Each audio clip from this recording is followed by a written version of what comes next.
உங்களுக்கு இந்த டான்சில் ஸ்டோன் வந்து ரெக்கரண்ட்டாக வந்துக்கிட்டே இருக்குது.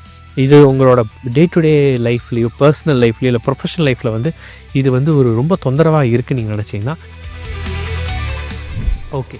ஸோ இது வராமல் நம்மளால் எப்படி தடுக்க முடியும் அப்படின்னு பார்க்கும்போது, ஸோ நம்ம சாப்பிடும்போது இல்லை இந்த டான்சில் ரிப்பீட்டடாக இன்ஃபெக்ஷன் வரும்போதெல்லாம் என்ன ஆகும்னா, நம்ம சாப்பிட்ற இந்த சாப்பாடு இந்த டெப்ரிஸு, இந்த பாக்டீரியா, ஃபங்கஸ் இதெல்லாம் வந்து உள்ளே போய் அப்படியே கொஞ்சம் கல் மாதிரி கால்சிஃபை ஆகிட்டு அந்த கிரிப்ஸ்னு சொல்கிற பாருங்க அந்த ஹோல்ஸில் போய் இது வந்து அடைச்சிக்கும். ஃபைன்.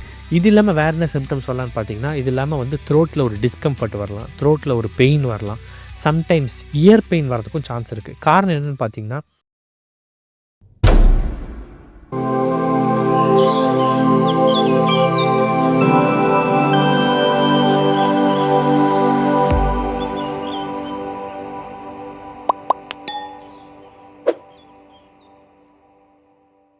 வணக்கம். நான் உங்கள் ENT doctor Vignesh Gokul.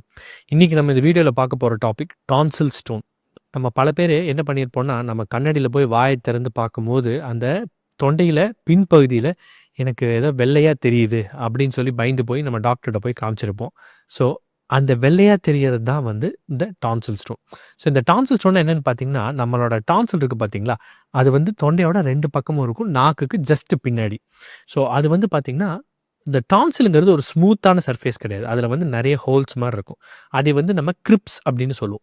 So நம்ம சாப்பிடும்போது இல்லை இந்த டான்சில் ரிப்பீட்டடாக இன்ஃபெக்ஷன் வரும்போதெல்லாம் என்ன ஆகும்னா, நம்ம சாப்பிட்ற இந்த சாப்பாடு இந்த டெப்ரிஸு, இந்த பாக்டீரியா, ஃபங்கஸ் இதெல்லாம் வந்து உள்ளே போய் அப்படியே கொஞ்சம் கல் மாதிரி கால்சிஃபை ஆகிட்டு அந்த கிரிப்ஸ்னு சொல்கிற பாருங்க அந்த ஹோல்ஸில் போய் இது வந்து அடைச்சிக்கும். ஸோ அதை வந்து நம்மளால் கண்ணாடியில் பார்க்கும்போது நம்ம டான்சிலில் வெள்ளை வெள்ளையாக தெரியும். ஒரே ஒரு டான்சில் ஸ்டோன் மட்டும் வந்து அந்த டான்சிலோட அப்பர் போர்ஷனில் இருக்கலாம், இல்லை சில நேரங்களில் குட்டி குட்டியாக நிறையா இருக்கலாம்.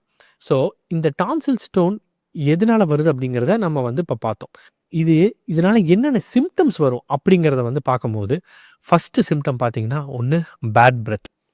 ஏன்னா இப்போ நான் சொன்ன மாதிரி அது ஃபுட் டெப்ரிஸு, பாக்டீரியா இல்லை ஃபங்கஸ். ஸோ இப்போ இந்த மாதிரி ஒரு க்ரானிக் இன்ஃபெக்ஷன் நம்ம உடம்புல இருக்கும்போது அது ஆப்வியஸ்லி நம்மளுக்கு ஒரு பேட் பிரெத் கொடுக்கும். ஸோ அதனால் என்ன ஆகுதுன்னா, நம்மளால் நம்ம கொலீக்ஸ் கூடலாம் வந்து கிட்ட போய் நின்று பேசுகிறதே வந்து ரொம்ப கஷ்டமாக இருக்கலாம். ஃபைன்.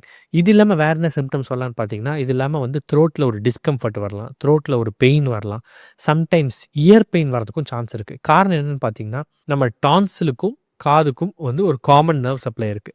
ஒரு வேளை இந்த டான்சில் ஸ்டோன் ரொம்ப பெருசாக இருந்து அந்த நர்வை போய் இரிட்டேட் பண்ணுச்சுனால், நம்மளுக்கு அந்த ஒரு சைடில் மட்டும் காது வலி வர்றதுக்கும் கூட சான்சஸ் இருக்குது. இது இல்லாமல் வந்து ஒரு சவர் த்ரோட், ஒரு பேட் டேஸ்ட் இதெல்லாம் வந்து இருக்கிறதுக்கு சான்சஸ் இருக்குது. ஸோ இப்போ இந்த டான்சில் ஸ்டோன் வந்து எதோ ஆபத்தானதா, இதனால் எதாவது பயப்படணுமா அப்படின்னு கேட்டால் கிடையவே கிடையாது. இந்த டான்சில் ஸ்டோன்ஸ் ரொம்ப ஒரு சாதாரணமான விஷயம். இது பல நேரங்களில் நீங்கள் உங்களுக்கு வந்து நீங்கள் கண்ணாடியில் பார்த்துருப்பீங்க. சரி நம்ம நாளைக்கு போய் டாக்டர்கிட்ட காமிக்கலாம், நீங்கள் டாக்டர்கிட்ட போவீங்க, பார்த்தா அதுக்குள்ளே அது ஒன்றுமே இருக்காது, எல்லாமே கிளியராக இருக்கும். காரணம் என்னன்னா, இந்த டான்சில் ஸ்டோன் வந்து வரும் போகும், வந்து போய்கிட்டே இருக்கலாம். அண்ட் இது வர்றதுக்கான இன்னொரு மெயினான காரணம் பார்த்தா, நம்மளுக்கு ரிப்பீட்டடாக க்ரானிக்காக நம்மளுக்கு டான்சில் இன்ஃபெக்ஷன் ஆகும்போது அது வர ஆரம்பிச்சிடும். அது ஒன்ஸ் வர ஆரம்பிச்சிருச்சுன்னா அதுக்கப்புறம் அது ரிப்பீட்டடாக வர்றதுக்கான சான்சஸ் கொஞ்சம் அதிகம். ஓகே. ஸோ இது வராமல் நம்மளால் எப்படி தடுக்க முடியும் அப்படின்னு பார்க்கும்போது, தண்ணி நிறைய குடிக்கிறது, ப்ராப்பர் ஓரல் ஹைஜீன், அண்ட் இது ரெகுலராக எனக்கு வருது அப்படின்னா நீங்கள் என்ன பண்ணலான்னா, த்ரோட் கார்கிளிங். ஸோ சாப்பிட்டு முடிச்சக்கப்புறம்லாம் சும்மா சுடுதண்ணியில் உப்பை போட்டு வாய் கொப்பளிச்சாலே பல நேரங்களில் வந்து இது கிளியர் ஆகிடும். இந்த டான்சில் ஸ்டோனை எப்படி தான் நம்ம ட்ரீட் பண்ணுறது அப்படின்னு பார்க்கும்போது, நான் ஃபஸ்ட்டே சொன்ன மாதிரி இதுக்கு நம்ம ட்ரீட்மெண்ட்டும் எதுவும் பண்ணணுங்கிற அவசியமே இல்லை.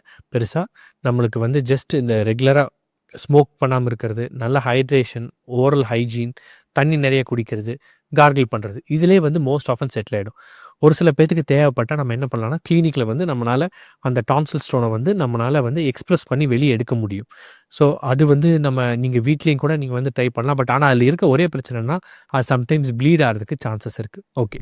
நான் சொன்ன மாதிரி இது வந்து பல நேரங்களில் தானாகவே கொஞ்ச நாளில் செட்டில் ஆகிடும். அப்போ ஒன்றுமே நம்ம பண்ண வேண்டியதில்லை. பட் இஃப் இன் கேஸ் உங்களுக்கு இந்த டான்சில் ஸ்டோன் வந்து ரெக்கரண்ட்டாக வந்துக்கிட்டே இருக்குது, இது உங்களோட டே டு டே லைஃப்லேயோ, பர்சனல் லைஃப்லேயோ இல்லை ப்ரொஃபஷனல் லைஃப்பில் வந்து இது வந்து ஒரு ரொம்ப தொந்தரவாக இருக்குன்னு நீங்கள் நினச்சிங்கன்னா, அப்போது இதுக்கான பெர்மனன்ட் சொல்யூஷன் அப்படிங்கிறது நம்ம அந்த டான்சிலே ரிமூவ் பண்ணுறது தான்.